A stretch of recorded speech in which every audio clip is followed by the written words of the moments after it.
하나님의 말씀 요한복음 13장 말씀입니다. 요한복음 13장 21절에서 38절까지 말씀입니다.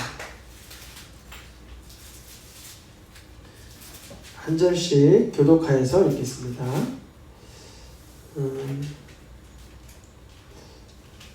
교독하여 읽으실 때 좀 크게 읽으시면 혹시나 영상으로 이렇게 필요하신 분들이 들을 수 있고, 또 성경이 없는 분들은 앞에 모니터를 확인하시면 되겠습니다. 한 절씩 교독하겠습니다. 예수께서 이 말씀을 하시고 심령이 괴로워지고 하여 이르시되 내가 진실로 진실로 너희에게 이르노니 너희 중 하나가 나를 팔리라 하시니 제자들이 서로 보며 누구에게 대하여 말씀하시는지 의심하더라. 예수의 제자 중 하나 곧 그가 사랑하시는 자가 예수의 품에 의지하여 누웠는지라. 시몬 베드로가 머리짓을 하여 말하되 말씀하신 자가 누구인지 말하라 하니 그가 예수의 가슴에 그대로 의지하여 말하되 주여 누구니까? 예수께서 대답하시되 내가 떡 한 조각을 적셔다 주는 자가 그니라 하시고 곧 떡 한 조각을 적셔서 가룟 시몬의 아들 유다에게 주시니 조각을 받은 후 곧 사단이 그 속에 들어간지라.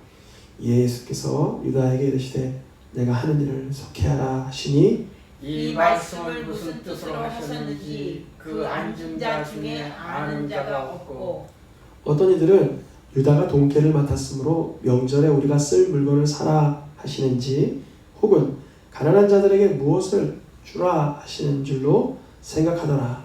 유다가 그 조각을 받고 곧 나가니 밤이더라. 그가 나간 후에 예수께서 이르시되 지금 인자가 영광을 받았고 하나님도 인자로 말미암아 영광을 받으셨도다. 만일 하나님이 그로 말미암아 영광을 받으셨으면 하나님도 자기로 말미암아 그에게 영광을 주시리니 곧 주시리라. 작은 자들아 내가 아직 잠시 너희와 함께 있겠노라. 너희가 나를 찾을 것이나 일찍이 내가 유대인들에게 너희는 내가 가는 곳에 올 수 없다고 말한 것과 같이 지금 너희에게도 이르노라. 새 계명을 너희에게 주노니 서로 사랑하라. 내가 너희를 사랑한 것 같이 너희도 서로 사랑하라.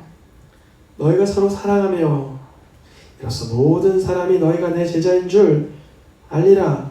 시몬 베드로가 이르되 주여 어디로 가시나이까? 예수께서 대답하시되 내가 가는 곳에 내가 지금은 따라올 수 없으나 후에는 따라오리라. 베드로가 이르되 주여 내가 지금은 어찌하여 따라갈 수 없나이까? 주를 위하여 내 목숨을 버리겠나이다. 예수께서 대답하시되 내가 나를 위하여 내 목숨을 버리겠느냐?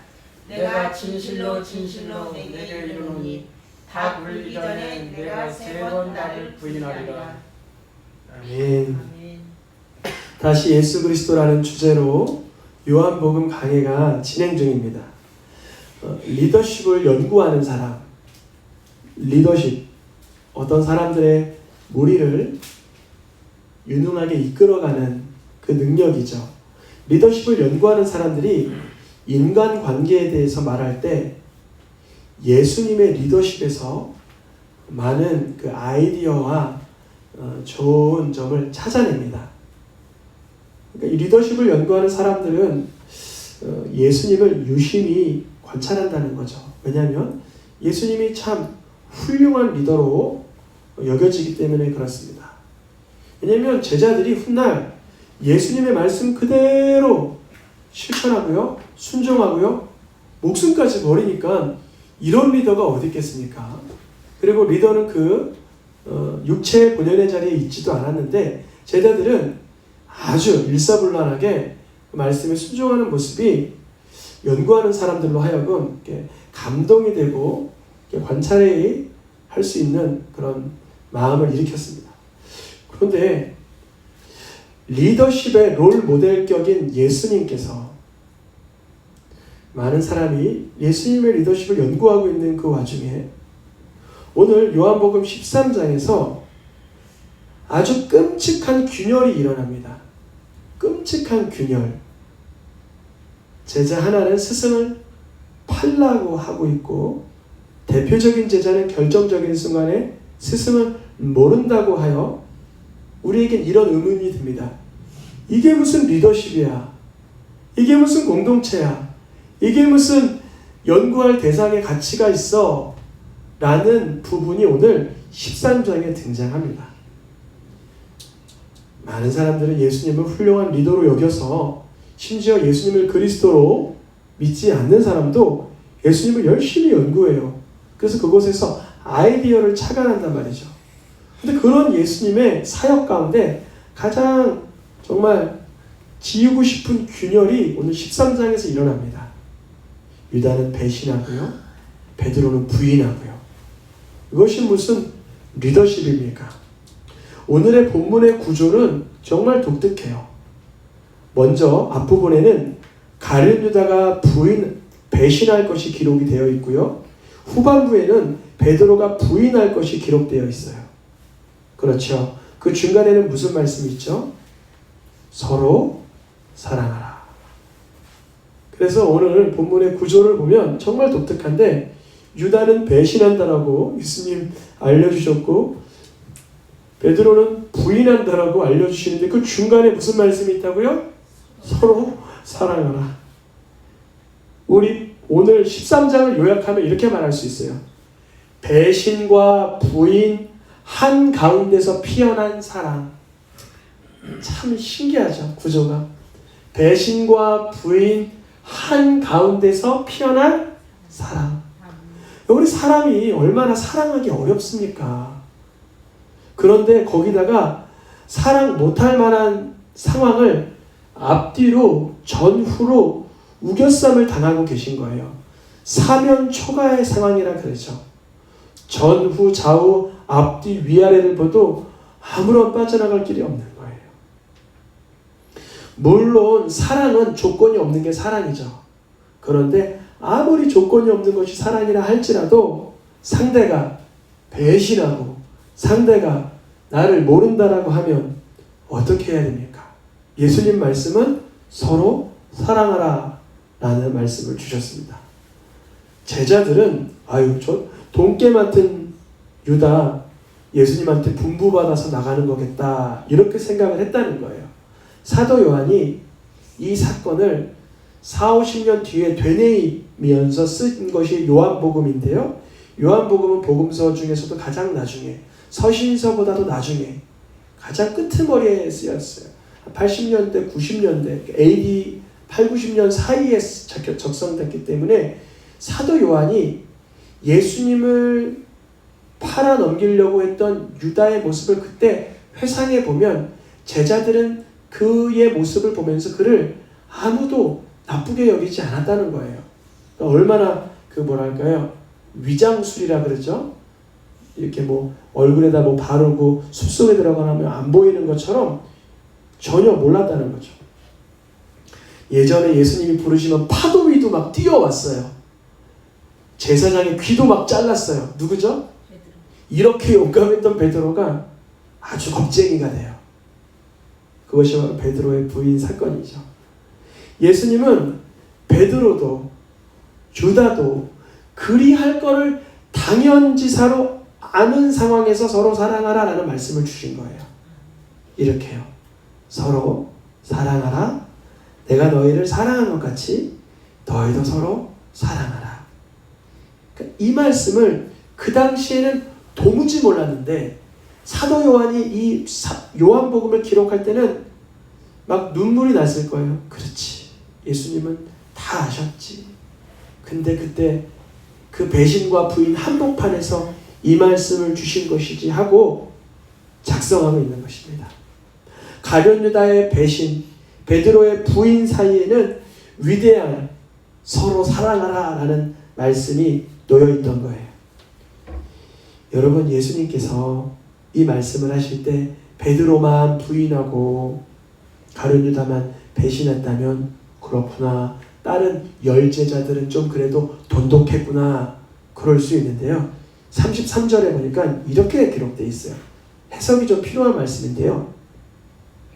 얘들아, 내가 예전에 일찍이 유대인들에게 너희들 나 못 따라온다 라고 얘기했던 거 있지? 그런데 너희한테도 지금 똑같이 얘기해 줄게. 너희도 지금 내가 가는 길은 못 와. 그러시는 거예요. 이게 무슨 얘기일까요? 예수님이 하나님의 말씀에 순종하시기 위해서 배신과 부인 사이에서도 끝까지 사랑하려고 하는 그 길을 너희들이 지금은 헤아리거나 이해하지 못한다는 거예요. 예수님께서 베드로만 부인하고 유다만 배신한 것이 아니라 모든 제자들에 대하여서 너희들 아무도 지금 서로 사랑하란 이 말씀을, 그 힘을, 그 능력을 지금은 모를 것이지만 훗날 주님은 성령을 받아 그들이 예수님을 구주로 마음에 모실 때는 그 사람의 그 사랑에 감격하게 될 것을 알고 바라보고 계신 것입니다. 베드로는 훗날 이렇게 기록합니다. 베드로의 말씀이, 베드로가 감동받아 성경을 작성할 때 뭐라고 말합니까? 사랑은 허다한 죄를 덮느니라. 허다하다 못해 어마어마한 죄를 덮음받은 사람이 누구예요? 베드로인 거예요. 그러니까 베드로는요,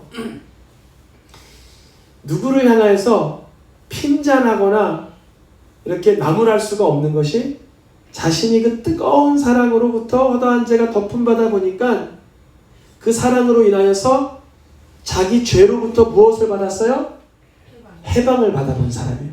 베드로가 얼마나 괴로웠을까요? 스승을 모른다 하고 스승을 뒷전 이렇게 하고 나선 얼마나 마음이 괴로웠을까요? 그 죄에서 무엇이 해방시켜준 거예요? 사랑이 해방시켜준 거예요. 예수님은 끝까지 베드로를 사랑하심으로 그를 그 허다한 죄를 덮어주시고 그 죄에서 해방시켜 주시기를 원하신 것입니다. 근데 만약 예수님의 사랑 가운데 머무르지 못하면 어디로 들어가는 것인가? 두려움으로 들어가는 것입니다.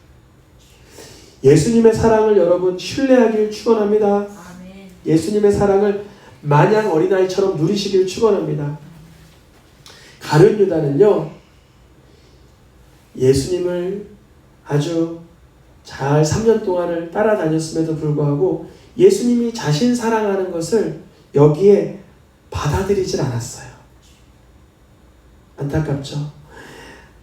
가룟 유다는요, 두려워했어요. 스승을 팔아놓고 나선 얼마나 두려운지 자기가 팔아놓은 그 사람들에게 가서 내가 이거 돈 다시 줄게, 이거 없었던 일로 좀 해주면 안 돼요? 이렇게 고백을 했어요.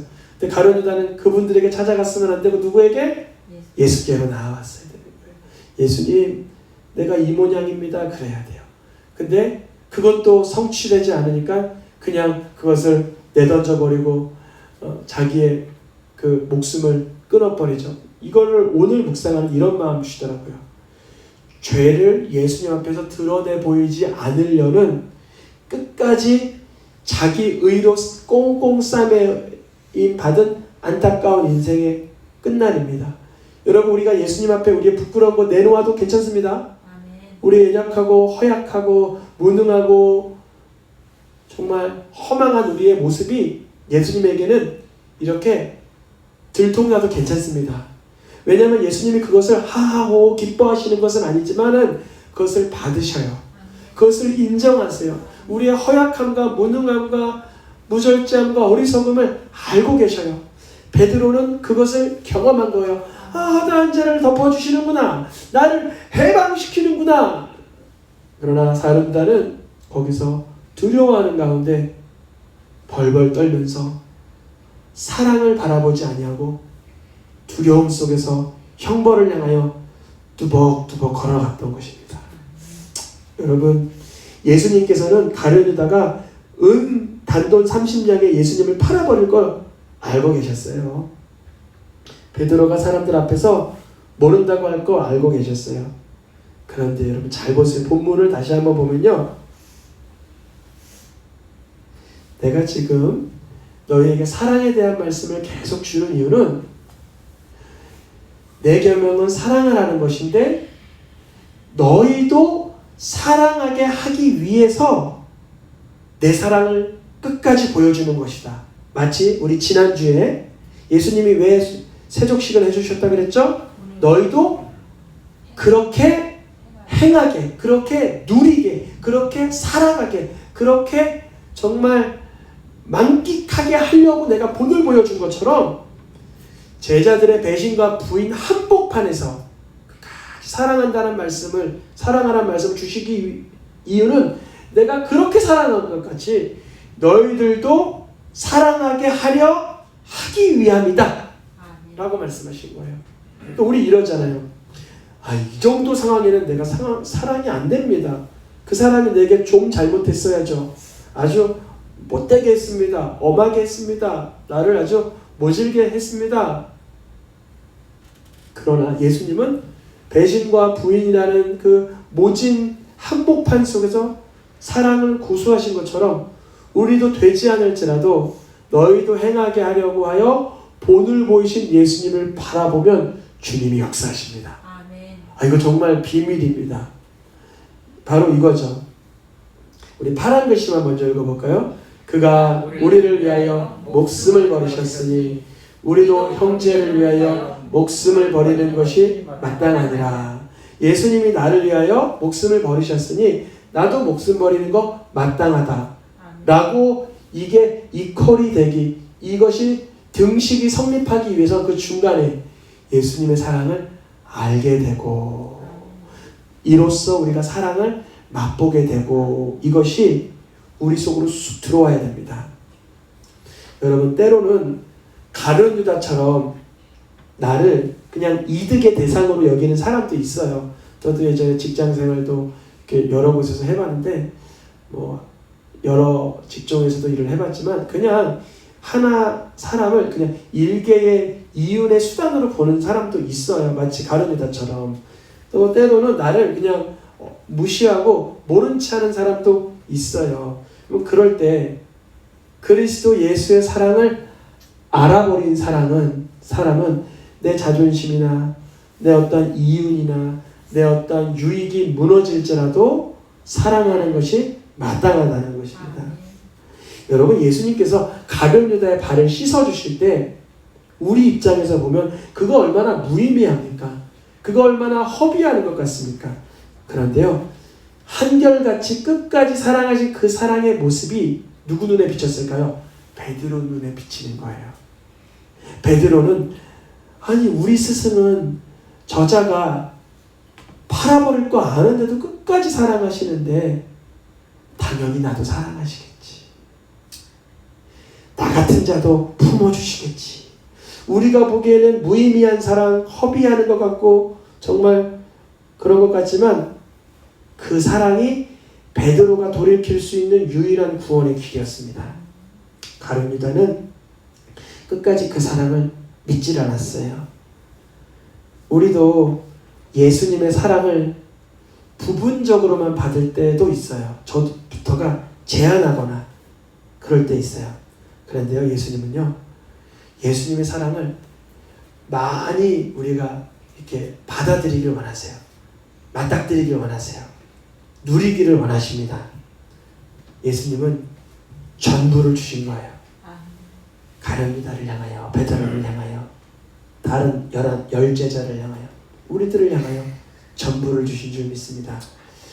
우리가 이 세상 살면서 분명 이렇게 속이 쓰리고 마음이 아픈 그런 환경을 만날 때 있어요.